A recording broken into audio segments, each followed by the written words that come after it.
I was made aware of the funding from USAID to media outlets, including Politico, who I know has a seat in this room. And I can confirm that the more than 8 million taxpayer dollars that have gone to essentially subsidizing subscriptions to Politico on the American taxpayers' dime will no longer be happening. The DOJ team is working on canceling those payments now. Again, this is a whole of government effort to ensure that we are going line by line when it comes to the federal government's books. And this president and his team are making decisions across the board on, do these receipts serve the interests of the American people? Is this a good use of the American taxpayers' money? If it is not, that funding will no longer be sent abroad, and American taxpayers will see significant savings because of that effort. Thank you. This is my video update on this Thursday afternoon, February the 6th, coming to you from Nicosia, Cyprus. Let's talk about some news. And let's start things off with Politico and USAID. According to the Trump White House, Politico was getting $8 million from USAID. In 1 year, $8 million in Politico Pro subscriptions. So basically what was going on, and this was happening over multiple years, totaling to about $30 million. But what was going on is that U.S. government officials in various departments, they were signing up to Politico Pro subscriptions, very pricey subscriptions. And Politico was making bank on these government subscriptions. $8 million in 1 year, according to the Trump White House. And allegedly, and I'm saying allegedly, the USAID funding of media did not stop at Politico. We're talking about the New York Times, allegedly, for $3.1 million, Politico, $32 million, and the BBC, approximately $3.2 million. Allegedly. Allegedly, these are the numbers that are now being revealed. Even the BBC. And we're talking about all kinds of government departments, U.S. government departments that were signing up for subscription accounts. And the Politico Pro subscription is pricey. I'll get into that in a bit. But FDA drops $517,000 on Politico subscriptions. Government waste at its finest. 37 FDA employees got Politico Pro subscriptions, costing taxpayers over $500,000. Why is the Food and Drug Administration spending big pharma money on political news? Someone at HHS is living large on your dime. The source is USA Spending. Yeah, there's a website, I believe it's usaspending.gov, which is now tracking all of the money that was flowing from the U.S. government, from USAID, to all of these media outlets, mainstream media outlets, and not only media outlets, but also organizations and think tanks and NGOs. For example, events. For example, the WEF allegedly got $52 million over 5 years. Klaus Schwab, $52 million over 5 years, allegedly. Incredible stuff. Absolutely incredible. Subscriptions to Politico Pro. And the prices for the subscriptions started at $10,000 a year. $10,000 a year.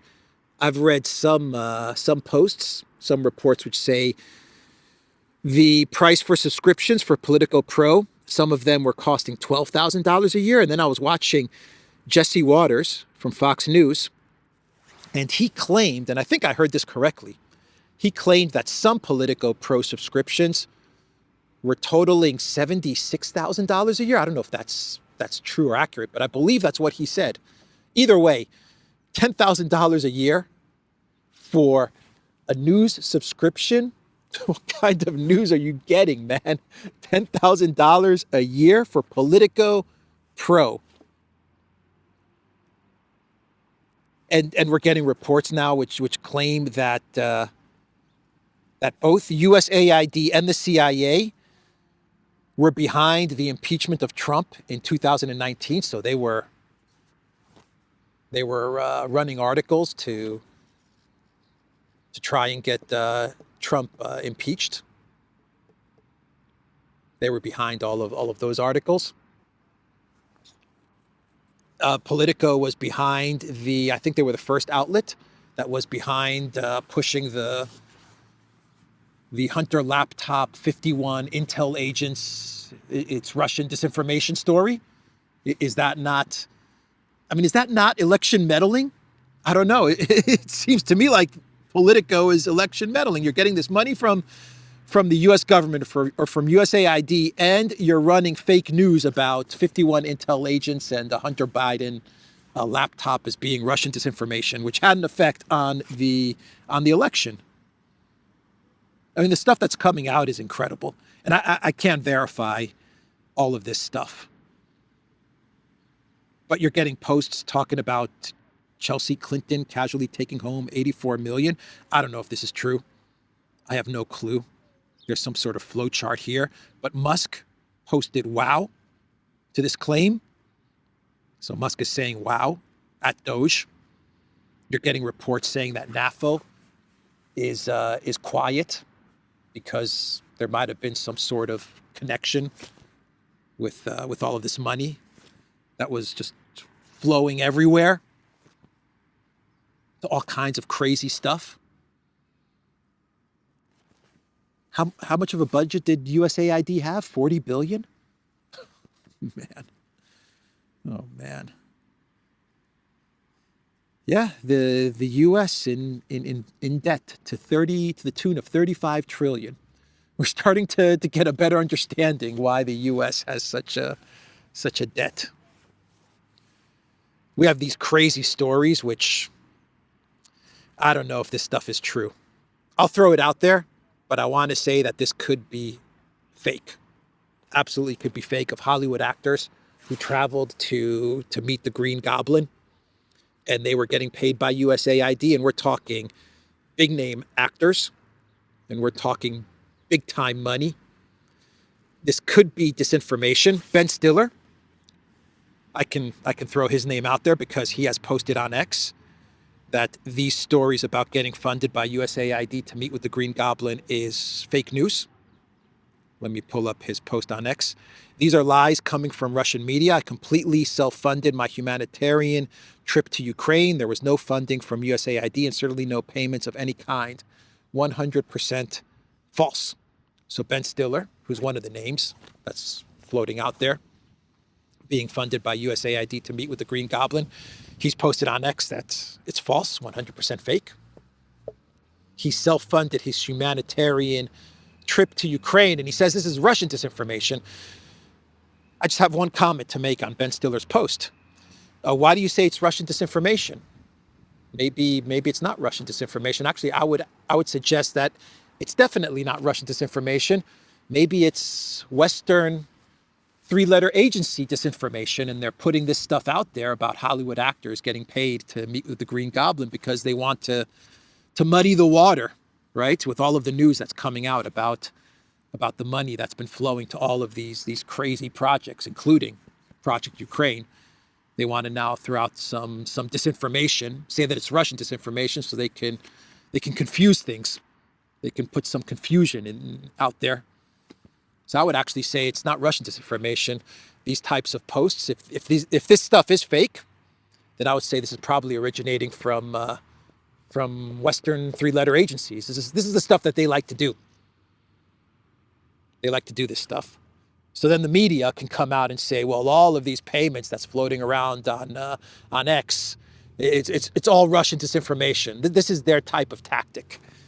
And Ben Stiller is either a dope, he's either very dumb by saying it's Russian disinformation, or he's playing along with the three-letter agencies. So, yeah, it's just incredible stuff that's coming out. And a lot of the money from USAID did go to Project Ukraine. A lot of it was Project Ukraine focused. right? To make Zelensky look like Churchill, and to make Putin look like the evil dictator, mustache man, an unprovoked act of aggression, Russian unprovoked act of aggression. It was to push that narrative so that more money could flow to the MIC and could flow to Project Ukraine. You see where all of this was going? Now, I'm telling you, if you have a Ukraine flag in your bio on social media, you have been completely duped, man, propagandized. And all of these people that were involved in all of this, they have been laughing all the way to the bank for the last 3-4 years. Yeah, and you know they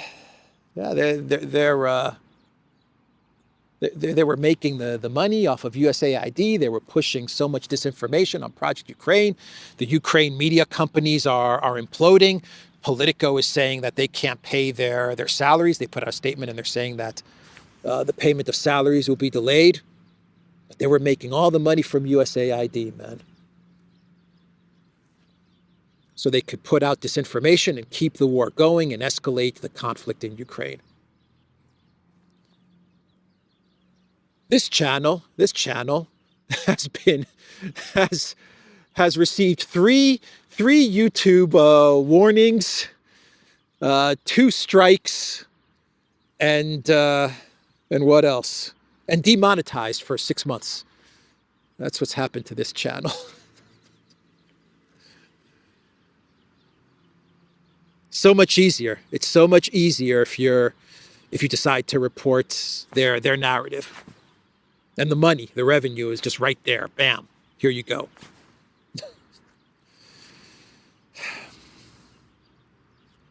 And you get a lot more. You get a lot more views, a lot more subscribers, everything, man.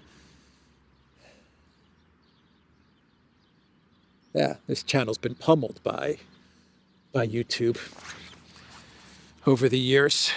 But I'm still walking and I'm still talking. So yeah, Politico Pro subscriptions, 10,000 a year. Anyway, before I get to the next topic, a word from today's video sponsor.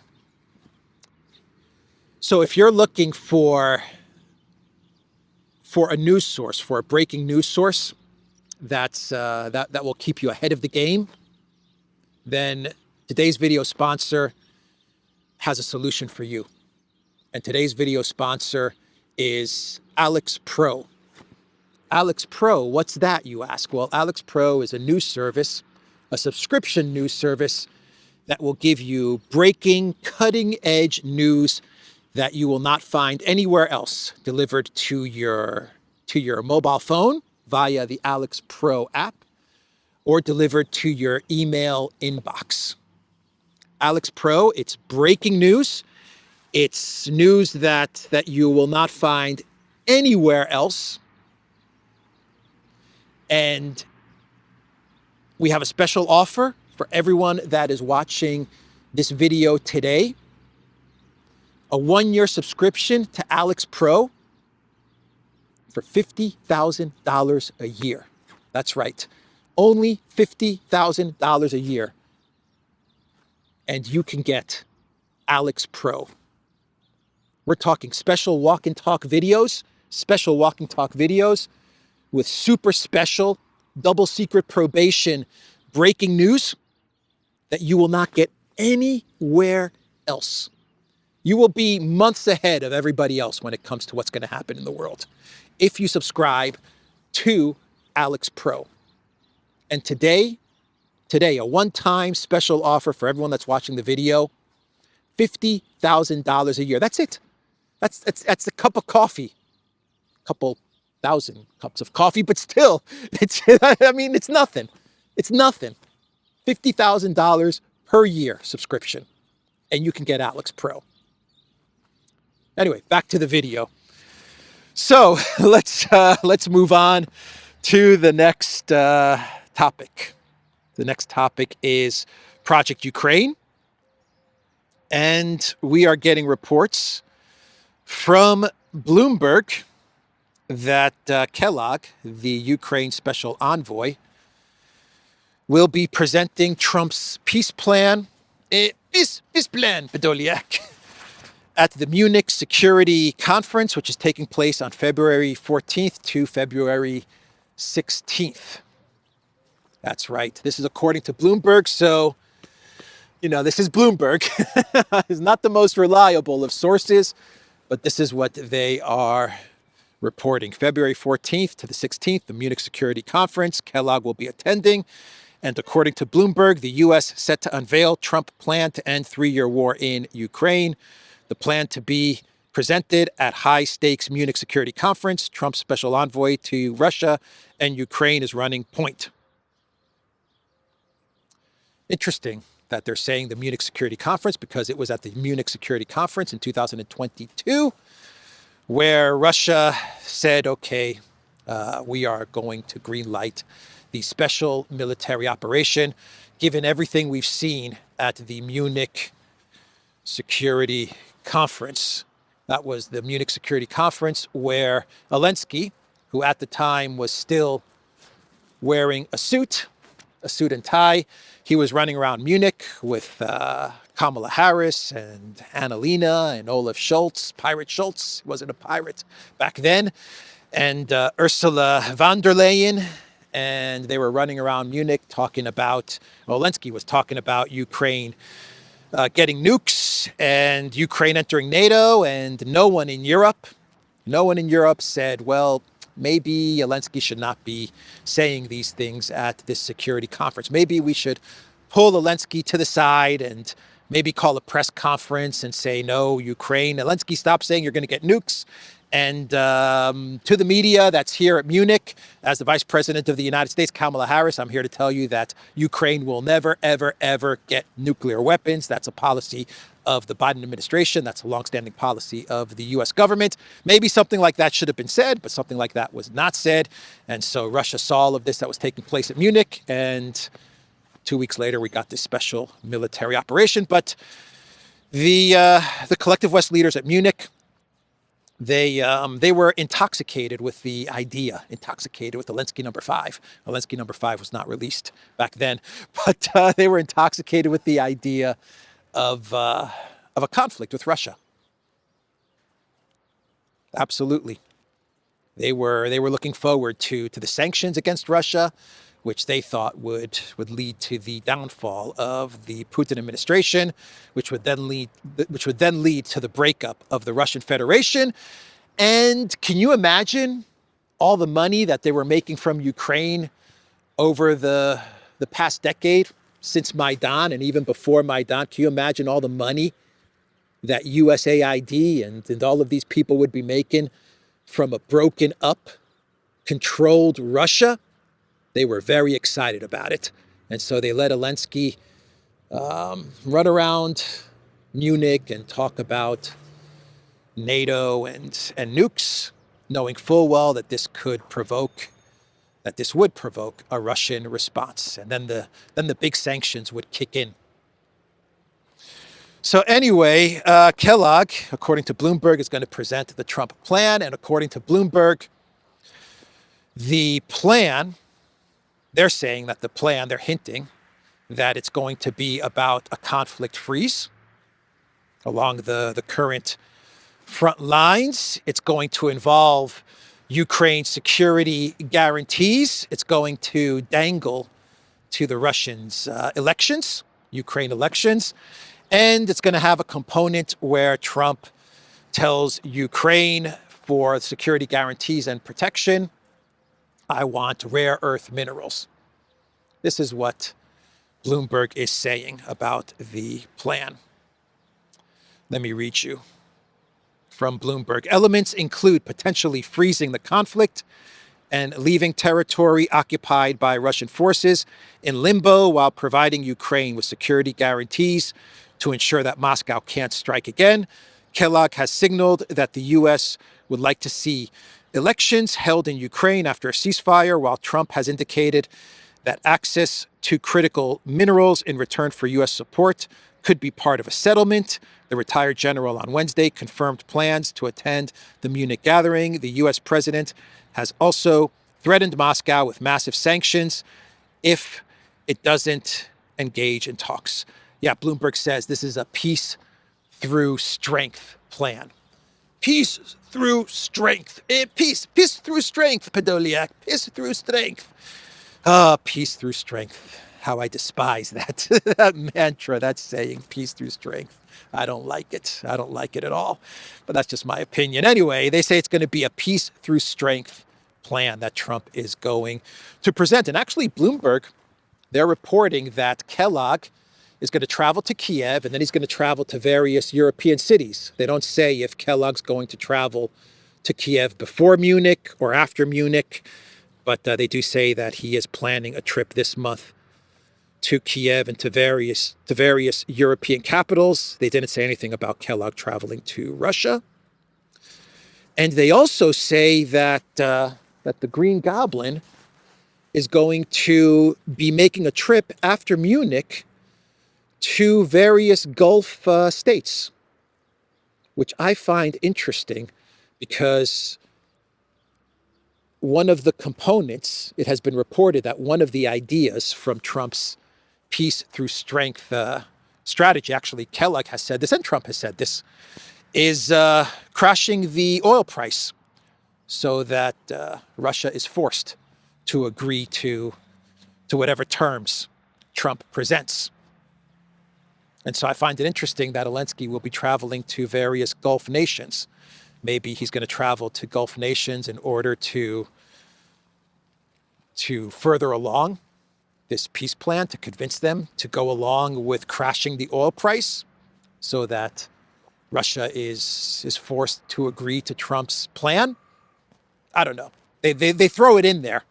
They throw that line in there that Zelensky's going to travel to Gulf nations. So either he's traveling to Gulf nations so that he can look for homes to live after elections, or he's traveling to the Gulf nations in order to try and convince them to go along with Trump's plan, which will have a component in the plan which will be crashing the oil price to force Russia to agree to the U.S.'s terms. Bloomberg said that the details, how detailed of a revelation will be presented in Munich about the plan is unknown. We don't know if we're going to get a very detailed view of the plan on February 14th and 16th. Anyway, will Russia accept? Will Russia accept if this is indeed the plan that Bloomberg is outlining, that they're hinting at? Will Russia accept such a plan? Well, Russia has said many times, Putin has said many times, Lavrov has said many times, Medvedev, all the high-ranking Kremlin officials, they have said that they will never agree to a plan that talks about a ceasefire, that mentions troops in Ukraine, security guarantees, all of these things. They would not accept any of this stuff, crashing the oil price, threats to crash the oil price. Putin has said many times what his starting position is for negotiations. He outlined it in June. No to NATO, and then Ukraine withdraws from the entirety of the 4 new regions of the Russian Federation, and discussion of a new security architecture in Europe. Anyway, we've gone over Russia's terms many times, their starting position for negotiations. But we'll see. We will see if indeed Kellogg does drop the Trump plan, and if it is this plan that Bloomberg is hinting at, and what Russia's reaction is going to be. I will say this. Russia is definitely softening their rhetoric with regards to some sort of a negotiation.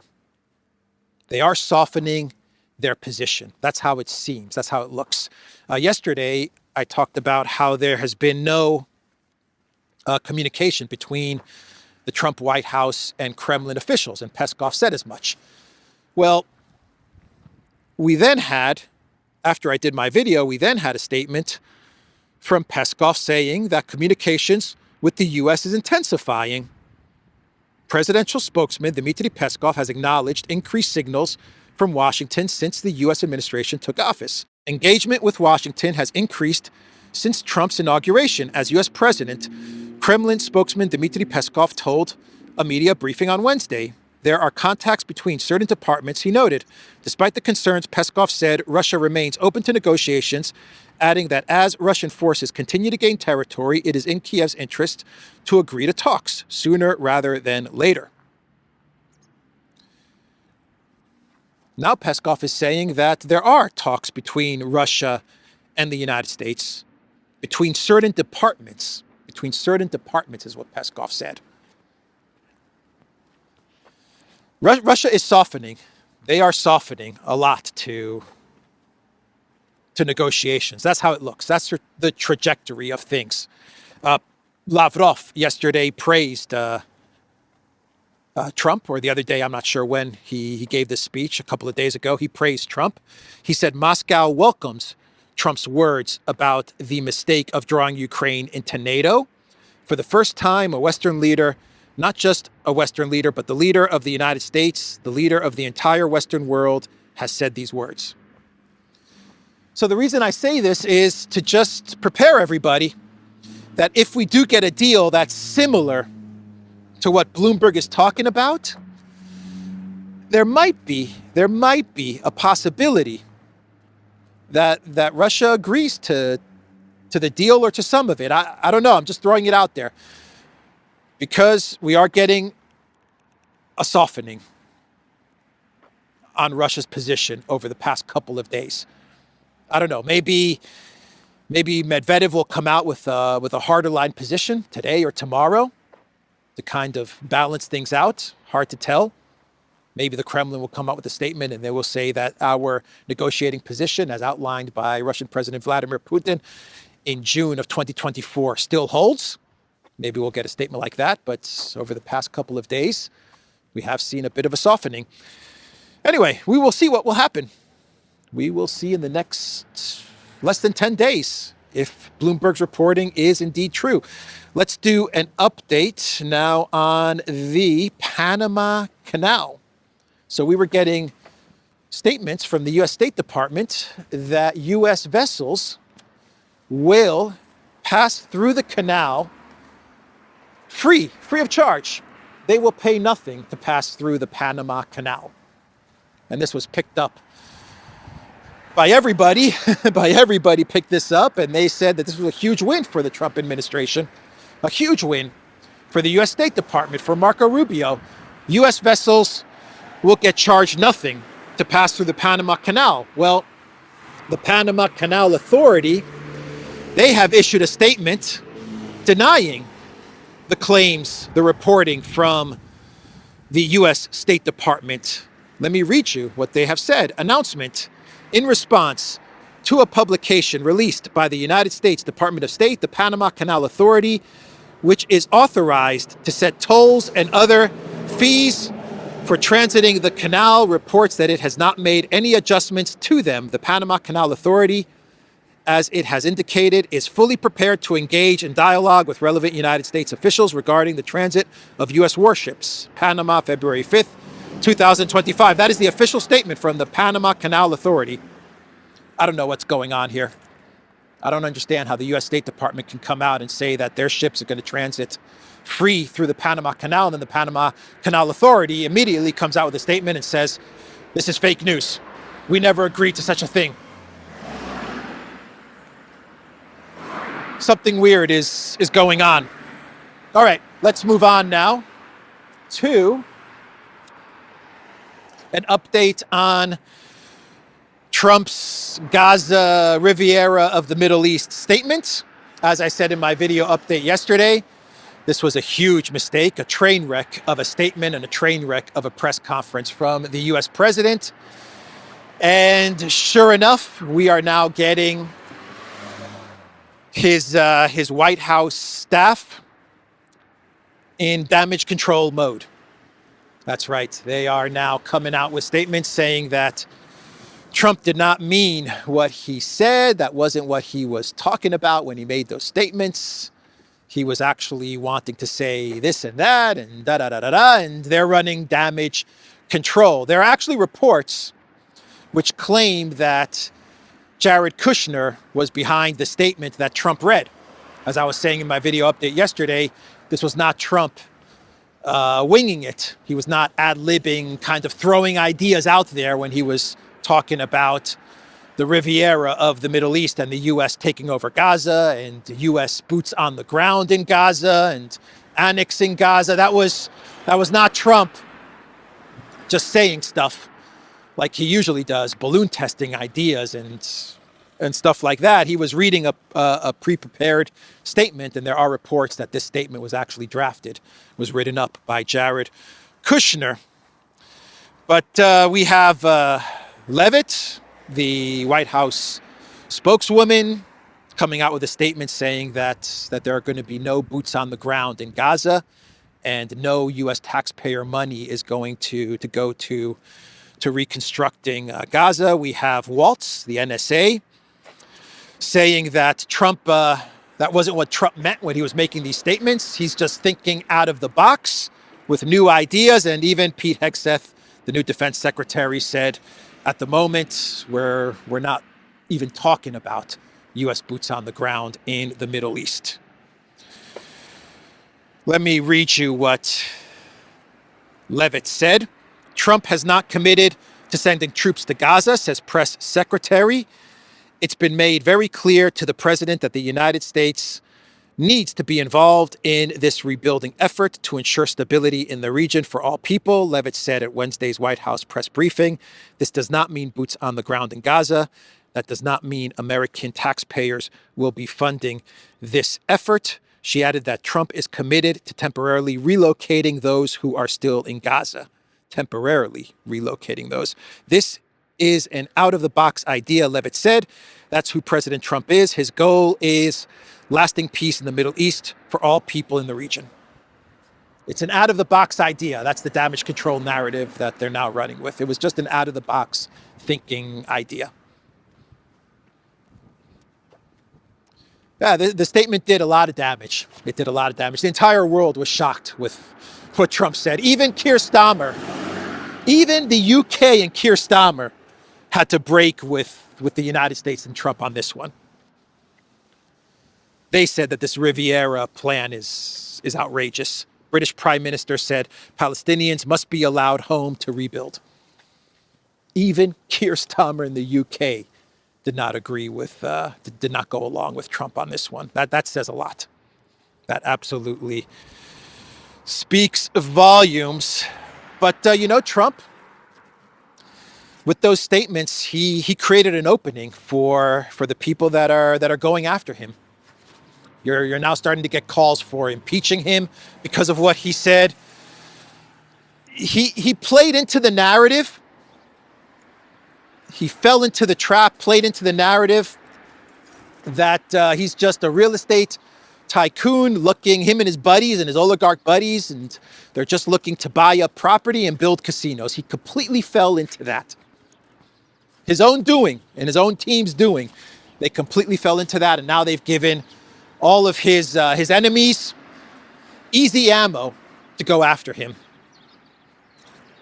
That was a huge mistake. That statement and that press conference was a huge mistake. And out-of-the-box thinking, that's nonsense, man. You want some out-of-the-box thinking? Here's an idea. If I was consulting Trump, this is what I would tell him. Mr. President, before you come out with this statement that your son-in-law has prepared for you, here's an idea. You're the best negotiator in the world, right? You're the art of the deal. You're the master negotiator. Trump would have said, yes, I am. Yeah, I am. All right, Mr. President, why don't you try to negotiate the internationally accepted, agreed upon two-state solution? Since you're the best negotiator, why don't you give that a go? Do that first. Try that for the next year or two. Use your awesome negotiating skills to do what so many people have failed to do, which is to get this two-state solution through. And then we'll take a look at this out of the box thinking from Jared. That's what I would have said, but what do I know, man? What do I know? Anyway, Trump also put out a statement on Truth Social about Iran. He said, I want Iran to be great and successful country, but one that cannot have a nuclear weapon. Reports that the United States, working in conjunction with Israel, is going to blow Iran into smithereens are greatly exaggerated. That's all in caps. I would much prefer a verified nuclear peace agreement, which will let Iran peacefully grow and prosper. We should start working on it immediately and have a big Middle East celebration when it is signed and completed. God bless the Middle East. Well, to his credit, Trump is signaling that he does not want war. He is signaling that he does not want war. That's a good thing. He doesn't want a conflict with Iran. So that's absolutely to his credit. What I will say is that as far as coming up with some sort of a negotiation so that Iran doesn't get a nuclear weapon, you had that in the JCPOA and you pulled out. So you had that. Just saying. And the whole idea that Iran should not be worried that the United States and Israel are going to blow it to smithereens, that it's greatly exaggerated for Iran to worry. My comment on that would be Gaddafi. Look at what the U.S. did to Gaddafi when he gave up his deterrence. Just saying. Anyway, let's do a clown world. We'll wrap this video up. Lamy was in Kiev, the UK foreign secretary, the foreign minister. He made a trip to Kiev to visit the Green Goblin. Of course, he brought with him money. From what I understand, 55 million will go to the Green Goblin, courtesy of Lamy. And then Lamy said, actually, he explained the bromance between Ukraine and UK. He explained it. Why is there such a commitment, an alliance, a 100-year alliance, and a 100-year commitment between the UK and Ukraine? And Lamy explained it. Basically, you just have to know your history, everybody. You have to know your history. Melina Mercouri, Cultural Center. Melina Mercouri.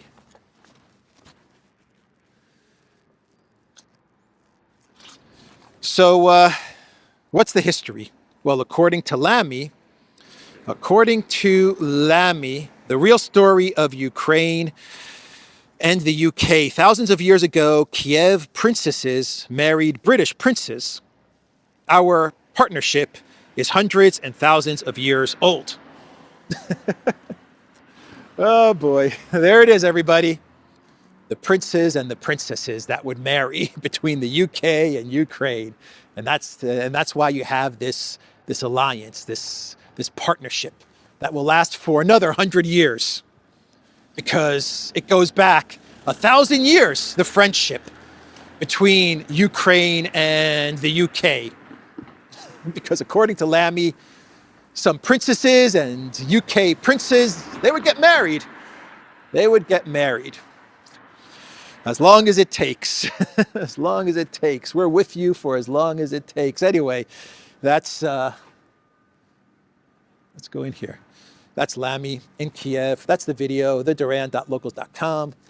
We are on Rumble, Odyssey, BitChute, Telegram, Rockfin, and X. Go to the Duran shop, pick up some merch, like what I'm wearing in this video update today. The link is in the description box down below.